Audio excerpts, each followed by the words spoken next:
Hello, and welcome back to Forgotten Ties. Tonight, we're going to unravel a story that, I promise you, will haunt you long after you turn off this video. It's a tale that began with a seemingly innocent moment, a minor curiosity, but which ultimately unveiled a terrifying secret, a tragedy buried under the dust of time. Imagine this. It's an ordinary day, and you're browsing through a flea market, where discarded items pile up like fragments of other people's lives. You're scanning a table overflowing with old cameras, broken music boxes, and a tattered photo album with its leather cover peeling away. Suddenly, your heart skips a beat, not because you found a treasure, but because you see something strangely familiar. You pick up the album. The black and white photos have yellowed with age, the smiles have turned to distant memories, but there is one picture, just one, that makes your breath catch in your throat. It's a family photo. A tall man with thick hair, bright blue eyes like sapphires, and a warm smile. Standing next to him is a young woman with wavy brown hair that falls to her shoulders, and a little girl, perhaps 7 or 8, with big, round eyes and a mischievous glint. They are standing in front of a small wooden house, its porch draped in blooming purple bougainvillea. The simple photo captures a heartbreakingly happy moment. But what sends a shiver down your spine, what makes the blood in your veins feel like it stopped, is the face of the man in the picture. You look at it again and again, unable to believe your eyes. Every line, every angle, every wrinkle at the corner of his eyes when he smiles. It's all you. It's you, Mark Stevens. You have lived for almost 40 years with this face, with the small scar on your forehead from a bicycle fall as a kid, with that charming dimple that only shows when you smile brightly. There's no mistaking it. But you don't know the people in this photo. You have never lived in that house. And most importantly, you have no memory whatsoever of ever taking that picture. That's how it all began. An innocent mix-up? Or a cruel joke? No. This was the beginning of a nightmare that Mark Stevens could never have predicted. Mark was a normal man, a software engineer living in the quiet suburbs of Seattle. He had a stable life, a kind wife named Sarah, and an adorable young son. His life, up to that moment, had been a series of calm, uneventful days. But now everything had changed. When Mark brought the album home, Sarah saw the shift on his face. The confusion, the fear, and a hint of desperation. He showed her the picture, hoping she would provide a logical explanation. But Sarah, after a careful look, could only shake her head. "I don't know, Mark. He looks exactly like you," she said, her voice trembling. Have you ever told me about any long-lost relatives?" Mark shook his head. His parents had died in an accident when he was young, and he had been raised by his grandmother. She had passed away a few years prior. He had no siblings, no close relatives. He had always believed he was an isolated individual in this world, with only his small family. But this photo placed a huge question mark over everything he had ever believed. He couldn't stop thinking about it. Who was the man in the photo? Who were the woman and the little girl? Why did their faces look so much like his? The obsession grew within Mark. He started searching. He used facial recognition technology. He searched on social media, public record archives. But nothing. That man didn't exist. Or at least not under that identity. The dead end only made Mark more frantic. He started looking at his own old photos. Childhood pictures, photos with his grandmother. They were all him. A strange feeling crept into his mind, as if there was a crack in his own memory, as if a part of his life had been brutally erased. One night, as Mark was flipping through the old photos, he accidentally touched a small scar on his finger, a scar he didn't remember getting. It was just a small, faded mark, but it suddenly sent a chill through him. Something had happened, something he couldn't remember, and somehow this old photo album had triggered a chain of irreversible events. He knew that to find peace, he had to delve into the darkness, to face the truth no matter how terrible it was. This story, my friends, is only just beginning. The initial bewilderment gave way to a deep obsession. Mark couldn't eat, couldn't sleep. The image of the man in the album haunted his mind. Every time he looked in the mirror, he no longer saw himself, but a stranger's face, a man who had lived another life, a life with a wife and a daughter he didn't know. The feeling of being detached from himself, a feeling of being unanchored and terrified, made Mark withdraw. Sarah, his wife, noticed the change. Mark became irritable, anxious, and almost unable to focus on anything. "Mark, you need to put that album down. It's destroying you," she said, her voice filled with worry. But how could Mark put it down? It wasn't just an object anymore. It was a key that unlocked a door to a forgotten past, a past full of mystery that he felt he had to understand. One afternoon, while tidying up his study, Mark accidentally dropped an old book. From inside, an old, long-expired bank card fell out. It wasn't his. The name on the card was John Miller. Mark had never heard that name before.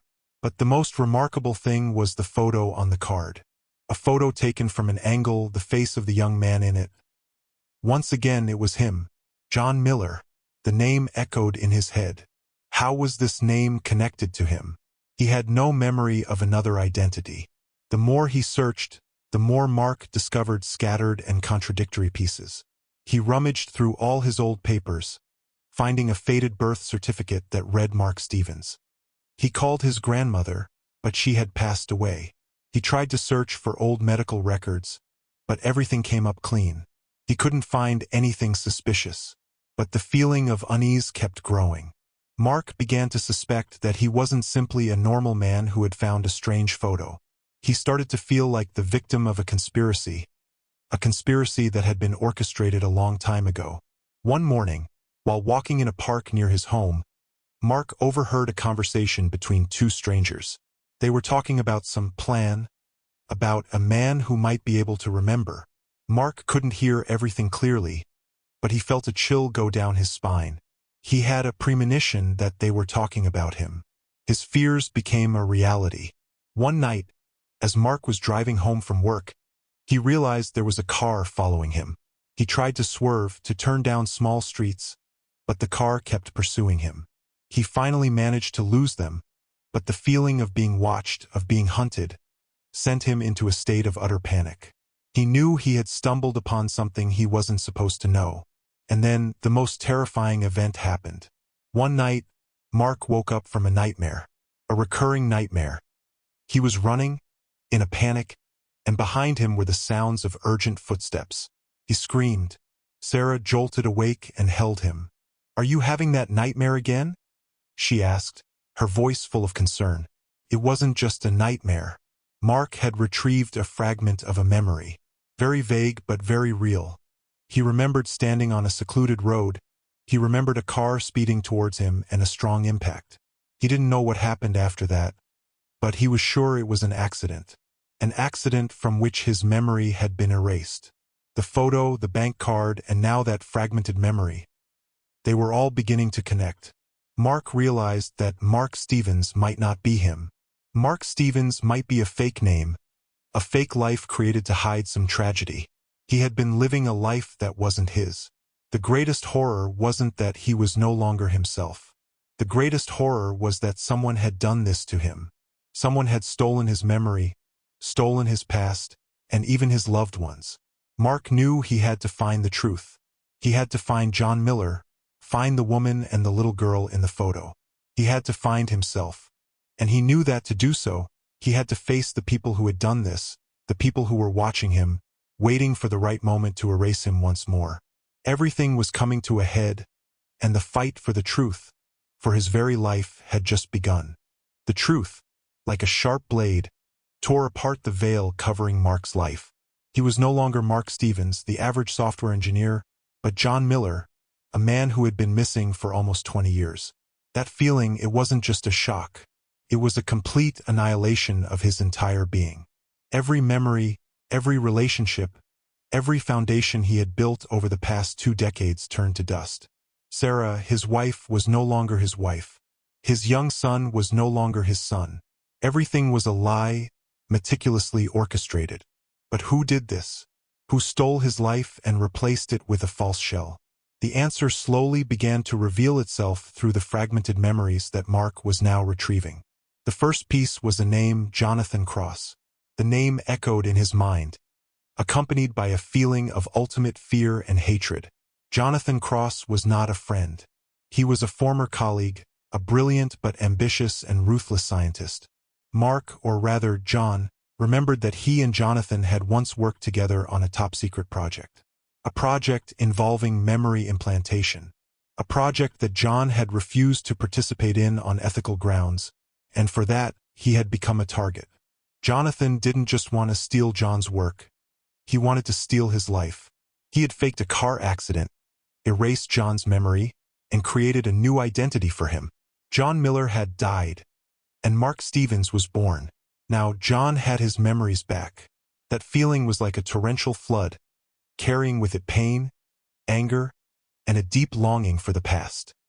He remembered his wife, Elizabeth, the woman in the photo, and his daughter, Lily. He remembered their smiles, their loving words, the peaceful memories that had been buried under the dust of time. The pain of realizing he had lived without them for 20 years tore at his heart. Mark, now John, decided to face the truth. He had to find Jonathan Cross, the man who had stolen his life. The search led him to an old research complex, where he and Jonathan had once worked. The building was desolate and abandoned, but John knew that Jonathan was still there, hiding in the shadows, waiting for him. When John entered the old laboratory, everything was silent. But then, a cold voice came from behind him. "I knew you would come, John. I've been waiting for you." Jonathan Cross, much older now, with graying hair and eyes as cold as ice, stepped out of the shadows. He wore a sinister smile. "I'm surprised. Your memory returned. I thought my experiment was a complete success." Jonathan admitted everything. He had implanted false memories into John, creating a completely new life for him, so that he could steal the research and disappear without being tracked. He had exploited the grief of a woman who had lost her husband in a similar accident to create the character of Sarah, who had taken care of Mark Stevens for 20 years. Everything was calculated with ruthless perfection. But then, John's final question changed Jonathan's expression. "Elizabeth and Lily, where are they?" Jonathan fell silent, his eyes looking into a void, a flash of regret crossing his face. I don't know. After the accident, they disappeared. They changed their identities and vanished from the map. Maybe they were scared. They were scared that I would find them." Jonathan's words brought John no comfort. They only deepened the pain inside him. He had lost 20 years, and now he might have lost them forever. But even in despair, a glimmer of hope remained. They were still alive. He could find them. The search was over, but a new journey had just begun. The journey to find his forgotten family. Jonathan Cross was arrested, and his entire terrifying conspiracy was brought to light. But for John Miller, that justice was not enough to soothe the pain he had endured.